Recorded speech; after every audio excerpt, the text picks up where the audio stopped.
author of Perceptions. Perceptions is available at online bookstores such as Amazon and Barnes & Noble. It is available as a paperback and as an ebook. I don't write page turners. I'm a storyteller. I tell stories about a specific person who has motives, fears, hopes, and desires. Someone who is flawed and desperately tries to prove that they are still capable. This is Melody Foray.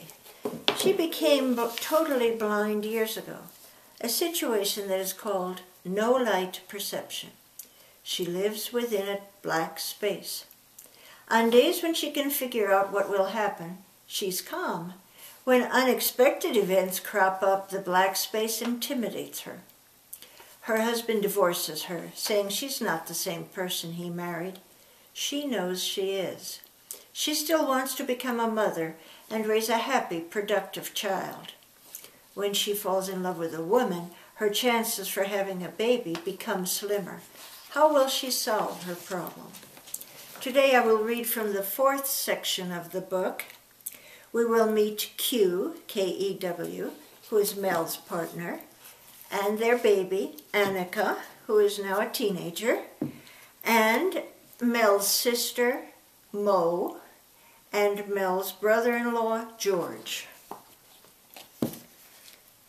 Even though I'm blind, Mel says, I'm happier with my life with Q and Annika than ever before.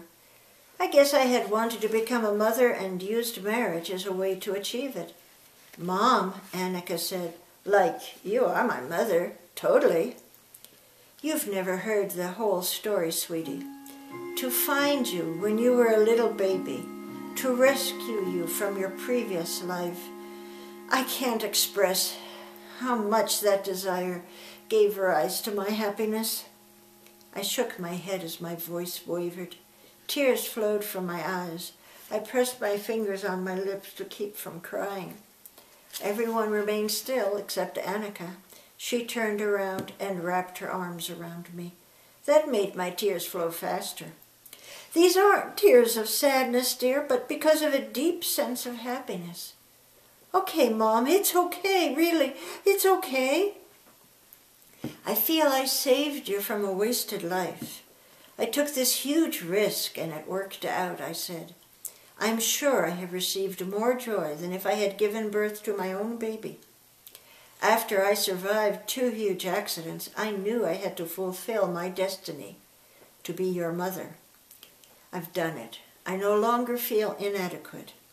You have proved you're capable, my dear, Q said. Of course, Q saved us all, I said. Q found you, did the work so I could adopt you, and healed my loss. Without Q, that would have been a huge disaster. I can imagine, George said. Crazy. Melody, I have to apologize to you, Mo said.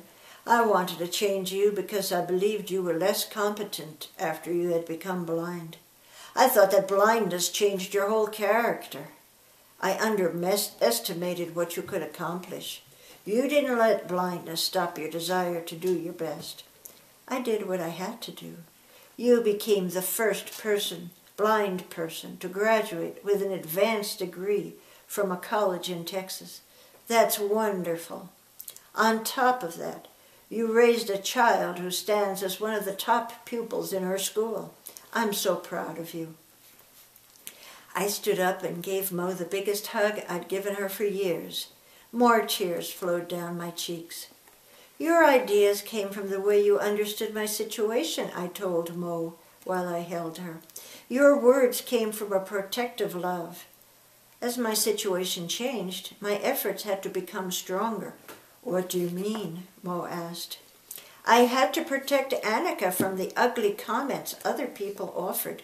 They denied the truth and distorted reality. I didn't want her to hear derogatory language. I tried to make sure Annika's views remained positive and that other people's opinions of blind children became positive. I never had any question about Annika. Ever since I first saw her photo, I thought she looked so cute. She won me over. Am I really cute? Annika asked. She heard many positive answers all at once. I am sure she understood. Mo continued, I accept the fact that you and Q live together, she paused, and that you even, well, sleep together. I see a warm relationship that is not abusive in any way. I'm not sure I've taken the step to accept all lesbian relationships. Oh, for God's sake, George said. What more proof do you need that some women can have loving relationships with each other? It's just so odd. And the church? Q stepped right into the conversation. Some of the priests in the church flaunt the church teachings and abuse little boys. Mo remained silent. I knew there was nothing she could say about that. I sensed that she was trying to figure it out. Yesterday you said that you were trying to accept me the way I am, I said, and you just admitted that you can do it. I guess that's all I can wish for. I can't expect you to accept all humans the way they are, with inherent, although sometimes hidden, worth. All right, she said after a minute, I accept the priests, who have no wife as an outlet for their tenderness and sexuality. I accept the little boys and don't blame them for becoming involved because they were supposed to trust the priests. Life seems so complex. People are complex, I said. We have to find diverse ways to live and love. The old customs are passing away, George said. We need to be aware of new lifestyles and various ways to love, Q said. And that's all for today.